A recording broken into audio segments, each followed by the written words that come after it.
Deep within the dense woodlands of Fairfax County, Virginia, lies a narrow concrete underpass that has become the epicenter of one of the most enduring urban legends in the United States.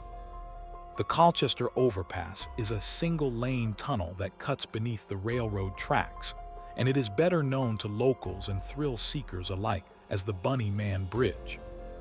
For decades, teenagers and amateur investigators have flocked to this desolate spot, hoping to catch a glimpse of a hatchet-wielding maniac dressed in a rabbit costume.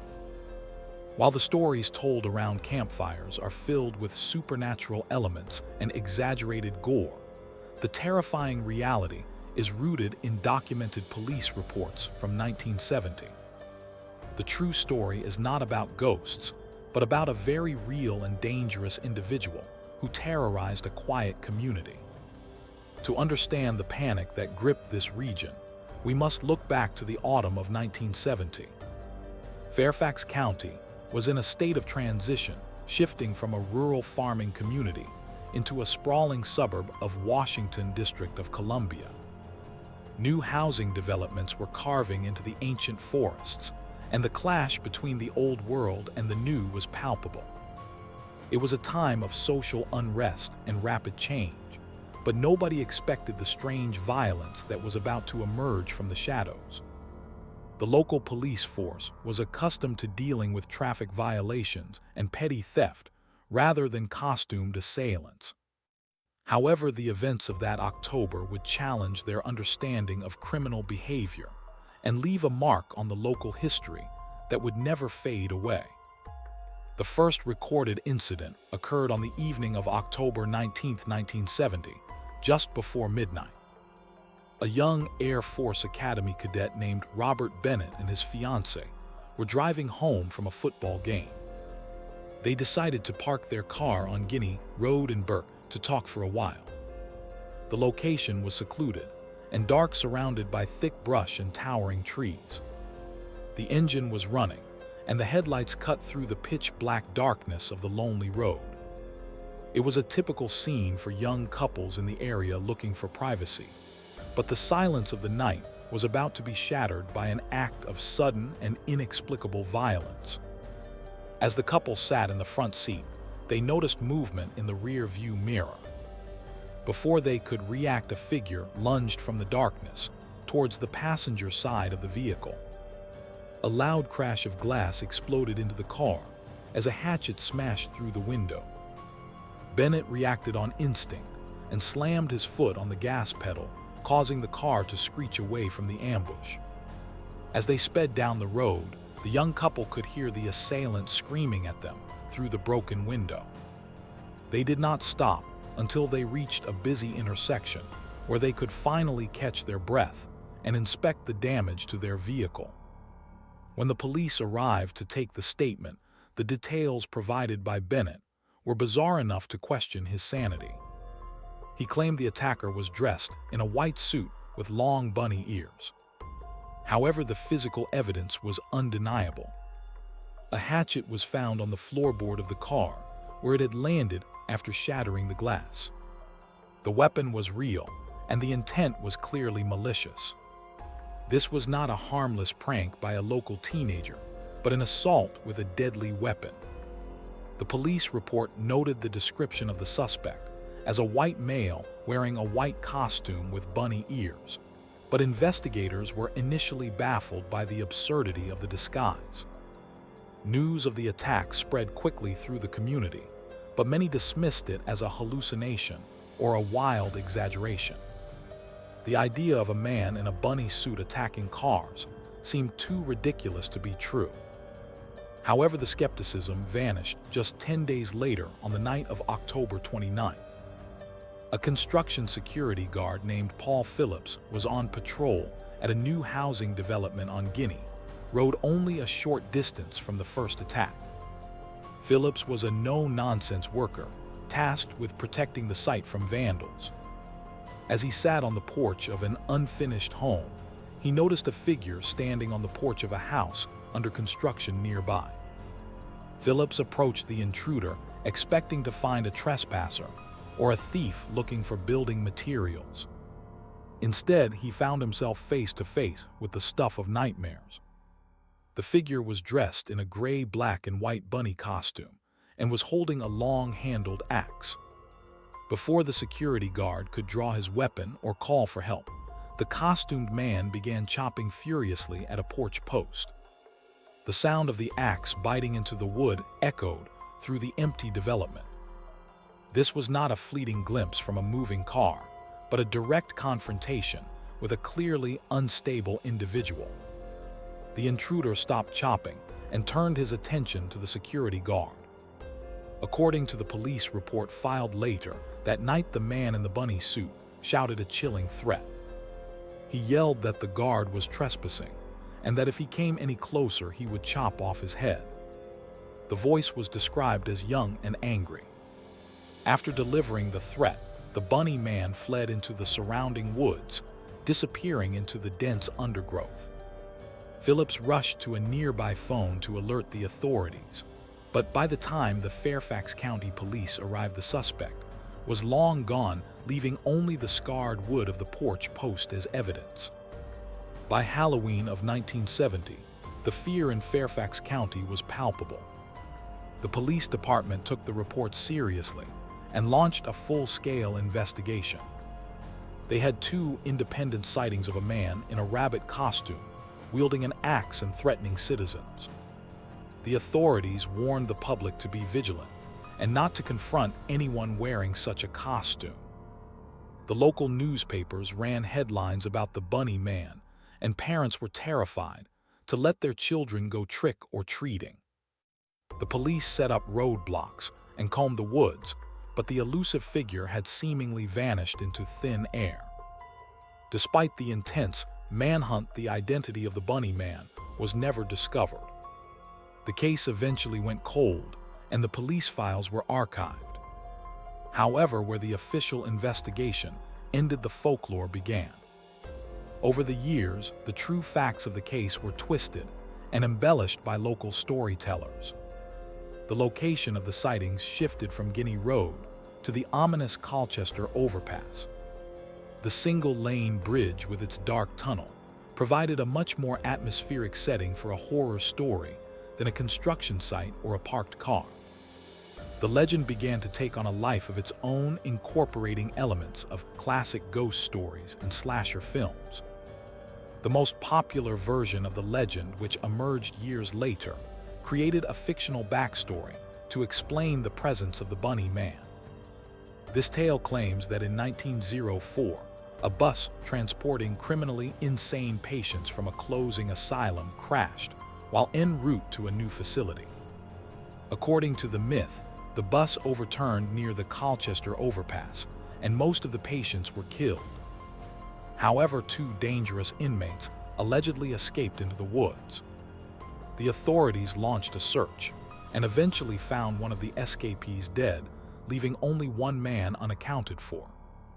The legend names this remaining escapee as Douglas Griffon. The story goes that locals began finding skinned rabbits hanging from the trees around the bridge. The search for Griffon continued for months until Halloween night, when he was supposedly found dead hanging from the overpass or hit by a train, depending on who is telling the story. This elaborate narrative provides a name and a motive for the haunting, transforming the random attacks of 1970 into the vengeful spirit of an escaped lunatic. It is a compelling story that has been passed down through generations of high school students. Another variation of the myth involves a man named Marcus Walster, who is often cited as the fellow escapee killed by Griffon. These names and dates add a layer of credibility to the story, making it feel like forgotten history rather than fiction. Teenagers dare each other to visit the bridge at midnight on Halloween, claiming that if you chant the name of the bunny man, his spirit will appear.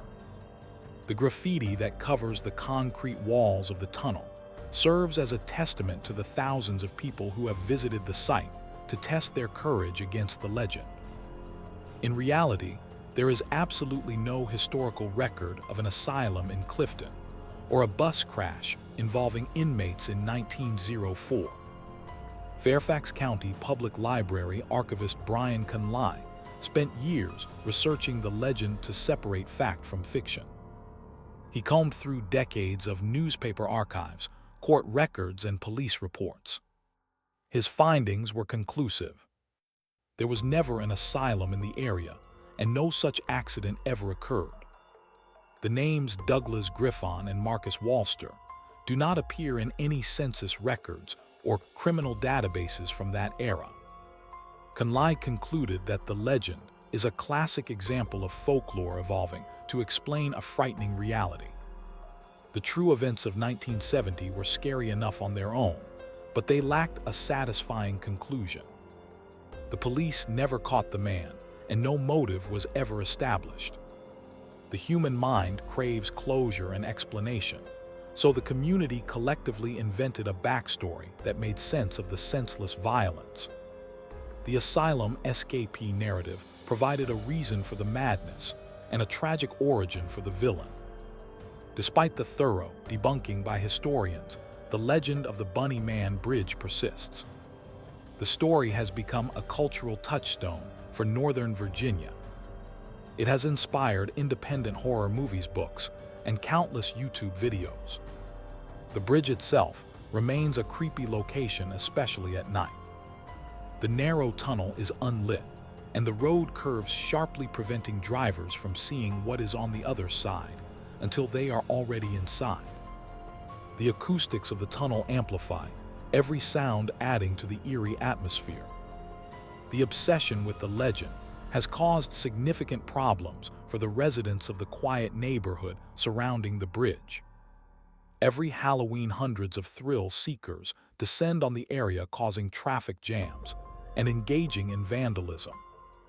The local authorities are now forced to close the road to non-local traffic during the Halloween season to maintain order. The police presence at the bridge is a stark contrast to the lack of resources available during the original 1970 investigation. It is a strange irony that the legend created by the crime now requires more police attention than the crime itself. Psychologists suggest that urban legends like the Bunny Man serve a specific purpose in society. They act as cautionary tales, warning young people about the dangers of isolated places and strangers. The transformation of a real man with a hatchet into a supernatural monster allows people to process their fear in a controlled way. It is easier to be afraid of a ghost story than to accept the reality that a random person could attack you for no reason while you are sitting in your car. The true identity of the 1970 attacker remains one of the great unsolved mysteries of the region. Was he a mentally ill local resident? Was he a prankster whose joke went too far? Or was he a transient passing through the area? The fact that the attacks stopped as abruptly as they began suggests that the perpetrator may have moved on or was perhaps incarcerated for a different crime. Without DNA evidence or new witnesses coming forward, it is unlikely that the case will ever be officially solved. One interesting detail from the original investigation was the discrepancy in the description of the costume. While Bennett described a white suit with bunny ears, Phillips described a gray, black, and white suit. This led some investigators to speculate that the attacker may have been wearing a Ku Klux Klan hood, which could look like rabbit ears in the dark. However, the security guard was adamant about the color and the nature of the costume. The bunny suit detail is so specific and bizarre that it is hard to discount as a misidentification. The legacy of the Bunny Man is a testament to the power of storytelling. A few weeks of panic in 1970 generated a myth that has lasted for over half a century. The Colchester Overpass is just a piece of concrete infrastructure, but it has been imbued with a dark energy by the collective imagination of the community. Standing inside the tunnel, it is easy to feel the weight of the stories and to imagine the sound of an axe dragging against the wall. The line between history and folklore blurs in the darkness. Today, the area around the bridge is much more developed than it was in the 70s. Luxury homes have replaced the dense woods where the Bunny Man once roamed. Yet the bridge remains a relic of the past, a narrow choke point in a modernizing world. It stands as a physical link to a time when the county was wilder and more mysterious. For the locals who lived through the original scare, the bridge is a reminder of a very real fear. For the new generation, it is a rite of passage. The fascination with the macabre draws people to the bridge, but the real horror is often overlooked. The victims of the 1970 attacks faced a terrifying ordeal that could have easily ended in death. The hatchet that smashed through the car window missed the driver by inches. The threat to chop off the security guard's head was delivered with genuine menace. These were not harmless pranks. The person behind the mask was violent and dangerous, and he was never brought to justice. As we look back on the case, it serves as a reminder that truth is often stranger than fiction. The invented story of the asylum escapee is a standard horror trope, but the reality of a man in a bunny suit attacking strangers is truly bizarre. It challenges our perception of what is possible and leaves us with uncomfortable questions. Who was he? Why did he choose that costume? And where did he go? The lack of answers ensures that the legend will continue to thrive. Modern forensic technology could potentially solve the case if any physical evidence remained, but the hatchet and the glass shards are long gone. The police file are thin, containing only the handwritten reports of the officers on the scene. We are left with the testimony of the witnesses and the rumors that swirled in the aftermath. The Bunny Man has effectively become a ghost, not because he died, but because he vanished from the historical record, leaving only a shadow behind. For those who visit the bridge hoping for a scare, the experience is often anticlimactic. They find a graffiti-covered tunnel and a quiet road. But for those who know the history, the silence is unsettling. They know that on 2 nights in October 1970, something walked out of these woods and brought terror to the community. The trees may have changed, and the houses may be new, but the road is the same. The darkness under the bridge is the same darkness that hid the attacker all those years ago. The Bunny Man Bridge stands as a monument to the unknown. It is a place where history and myth intersect, creating a unique cultural landmark. It teaches us about the nature of fear and how communities deal with trauma. The story has traveled far beyond the borders of Virginia, captivating audiences around the world. It is a prime example of American folklore, born from the anxieties of the suburban expansion and the fear of the other. In the end, the most frightening aspect of the Bunny Man legend is not the ghost story, but the reality of the unsolved crime. Somewhere out there, a man lived his life knowing that he was the monster in the stories. He watched as his actions became a legend, and he remained silent. Did he pass the bridge in his old age and chuckle at the teenagers looking for ghosts? Or did he regret the terror he caused? We will likely never know. So the next time you find yourself driving down a dark country road and you see a narrow underpass ahead, remember the story of the Bunny Man. Remember that the monsters in our stories often start as real people. And remember that some mysteries are never meant to be solved. The Colchester Overpass waits in the dark, keeping its secrets close, silently watching the generations pass by. The legend of the Bunny Man Bridge is a local legend investigated, but never fully closed. It remains an open wound in the history of Fairfax County, a dark chapter that refuses to be forgotten. Whether you believe in the ghost of Douglas Griffon or the reality of the 1970 Axeman, the result is the same. You look over your shoulder a little more often, and you lock your car doors a little tighter. And that is the true legacy of the Bunny Man.